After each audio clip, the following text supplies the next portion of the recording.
Firstly, I'd like to thank the Hackney Baths people for hosting us, and I'd like to thank all the speakers. Most notably, the furthest traveled is Don Gino Chacoruna, who's come all the way from Peru.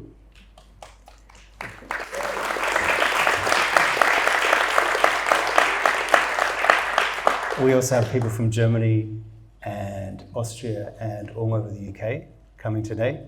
And I'd very much like to thank Anya Olokshik from the Psychedelic Society. It was her vision to put us together, and she invited me to basically curate the speakers and musicians lineup, and I've been really honored to do that. And we've worked together as a team really well, and also notably Sarai and a whole bunch of other volunteers who've come today. Thanks for that.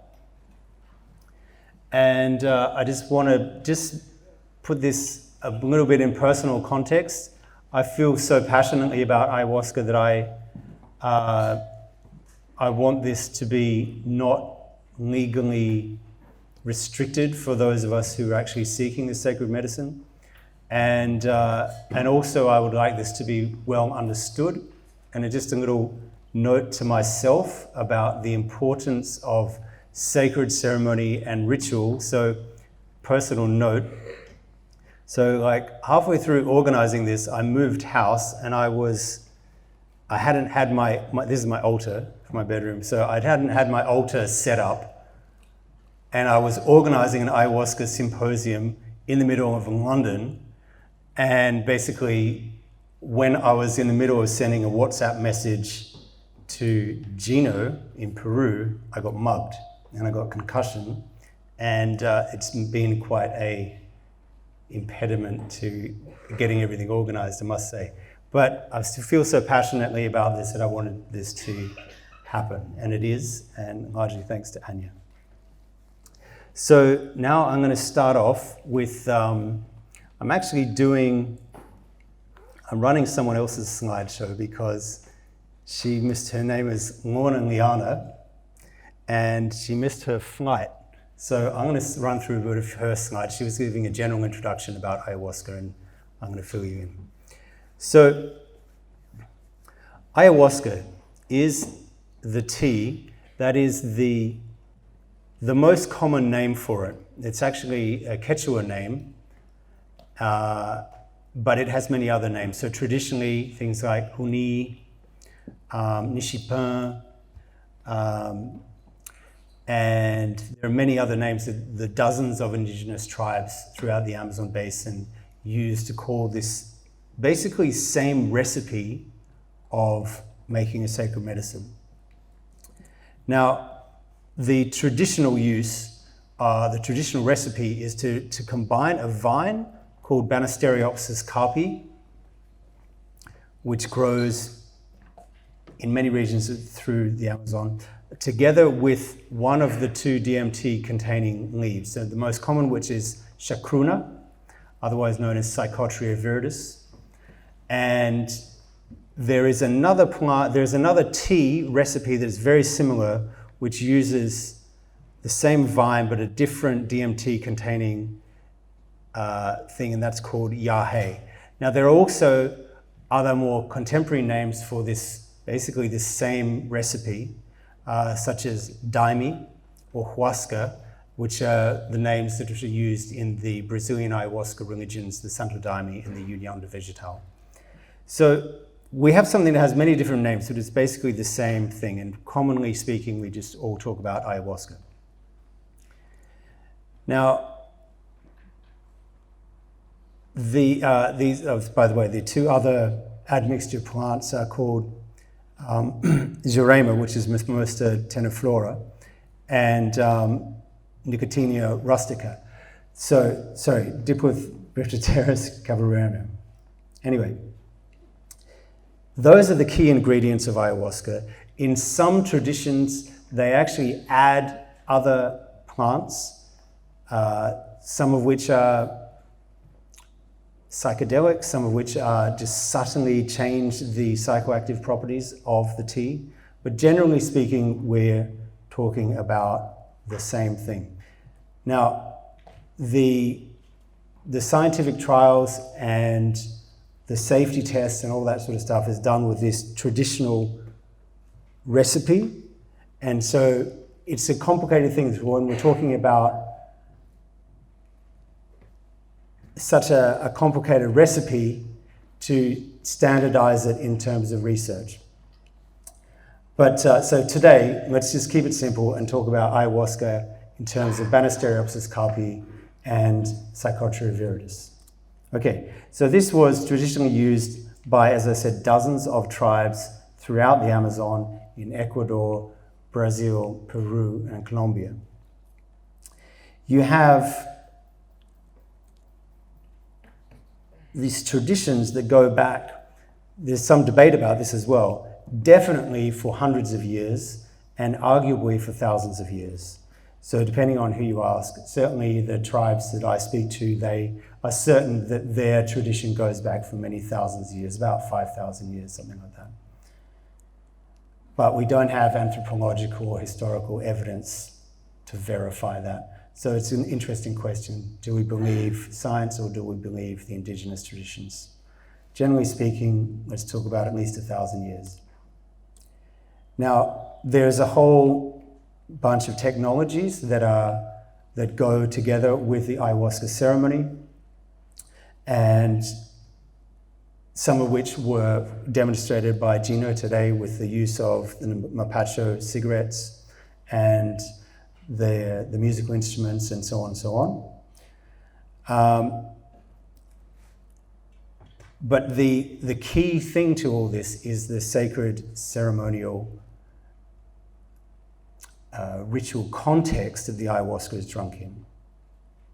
Now, everyone in the indigenous traditions and basically everyone in the contemporary ayahuasca expert, realm believe that the ayahuasca is inseparable from the ceremonial context, that it just basically does not work, or certainly does not work properly without the use of this, not only the container, but the actual amplification of the healing energies of ayahuasca by the ceremony, by the prayer, by the intention, and so on. And there are many different traditions of ceremony that use this same sacrament, this same tea. Yeah. So, for example, the Shipibo, which is one of the lineages that Gino trained in, and there are some other people that have trained in the Shipibo traditions here today. The Ashaninka, the Huni Queen, and the Santo Daime are three other notable traditions, and the Yawanawa as well. Those traditions actually are visited in the United Kingdom and are represented on this altar here. And now, there are basically, if you're going to encounter ayahuasca, you're going to encounter it in one of three main ways. So you might encounter an indigenous-based ayahuasca ceremony. You might encounter a church-based one. So, for example, there are two or three main religions in Brazil where they're called syncretic religions, and basically they merged the indigenous spiritual wisdom together with Portuguese folk Christianity and often a bit of African spiritism as well, and created these religions. So they are operating as churches, and these churches have interestingly spread throughout the world. And for example, the United States and Spain and Canada actually have legal authorization to practice their religion together with their sacrament, i.e. they can import the ayahuasca and distribute it under United States freedom of religion legislation. And that was happening in the UK as well until they got shut down. Now then, what's often called the mestizo traditions are where you've got a hybrid of Western culture with indigenous culture. So someone who maybe is not born in blood lineage of indigenous culture, but is basically a gringo who has trained with it or has mixed blood for example. Now, really basic, I don't really need to go into, do I need to go into the basics of the ayahuasca experience? It is it's defined in Western medicine and Western criminology as a hallucinogen. I find that a very problematic term. I call it a visionary plant medicine, a sacred plant that gives you visions which may or may not be literal, but somehow mysteriously show you aspects of reality that are true, although often hidden in normal 3D states of consciousness. Yeah? Now, there is this commonly referred to, well, it's commonly referred to as a side effect, which is vomiting, purging. Now, again, I think that's problematic. Heroin, for example, if you take heroin, you have a side effect, which is vomiting. No, it's not supposed to happen. Ayahuasca, if you take ayahuasca and you purge, it actually is supposed to happen because you're supposed to be cleansing your digestive system, cleansing your liver, and so on.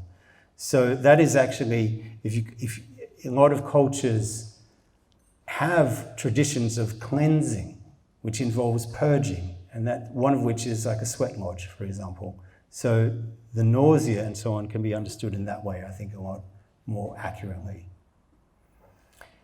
Now, some of these visions that you may have in an ayahuasca ceremony, they would be of spiritual beings. Sometimes, not often. Don't get too excited and too carried away that you're necessarily going to have visions when you drink ayahuasca. It doesn't always happen, but if it does, there may be a vision of an angel, or there may be a vision of a demon, or one of your ancestors, for example. And there are a lot of insights and communications that can happen from those sources. Now, we're going to talk in great detail about the benefits of ayahuasca and so on, but basically, in overview, we have an increased feeling of well-being, healing of trauma, cosmic downloads of information, relief of addiction and depression, and people will have this stereotype of talking about 10 years of psychotherapy in one night. Well, we're going to go into depth about how that can possibly be later on today. It's not all straightforward. There are a great deal of risks associated with ayahuasca. One of them is problems with heart conditions can be made worse, and there are a whole bunch of chemical interactions with the tea, which I'll talk about later today. But also there's some risks associated with, certainly with schizophrenia and quite often with bipolar disorder as well. So it's not that simple. At the moment, we have a massive globalization or a diaspora of ayahuasca medicine and ayahuasca culture that's come out of the Amazon and has made it as far as Japan, as far as Australia, as far as all throughout Europe and all throughout North America. Now that is, it's quite fascinating in terms of religion, in terms of how fast this is spreading. But it's also a bit problematic, and we're going to talk about some of these issues today about how a very, very powerful tradition with very powerful medicine is spreading without necessarily the proper container, the proper expertise to support the actual medicine as it's being distributed. And we have, as later on today, we'll talk about ayahuasca tourism in Peru, but we also have ayahuasca ceremonies going on in the UK, throughout Europe, for example. And there is definitely a massive difference in the quality and integrity of the ceremonies as they're being provided in Europe. And that's one of the motivations actually that the Psychedelic Society had was that there's, should we just say it, name it on the table? The so-called, they call themselves Ayahuasca International. There are, talk to her about it if she really wants the real opinion on it. There are what I call cowboy shamans out there. There are people who are meeting the high demand. You know, there's lots of people in the West that are looking for spiritual insights and looking for healing for trauma, and so there's a big demand. And there are some business people who've seen this as a business opportunity and are more concerned about making money than they are about taking care of people. And so one of our main motivations for doing this today was to get you some really solid information. We have, for example, Gino has been practicing in Peru for many, many years, and we also have multiple PhD candidates and lecturer and so on here to provide you with some really solid knowledge. So that's what we're about today. And yes, thanks for coming.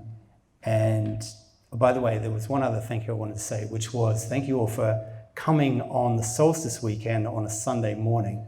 Now, you might be wondering about the timing. Well, the timing for that was set by the fact that this was the one very rare opportunity that we had to have Don Gino Chakaruna in London, and that we realized how important that was to have a genuine source of knowledge from Peru here, and that's why we've set the date for today. So thanks for coming.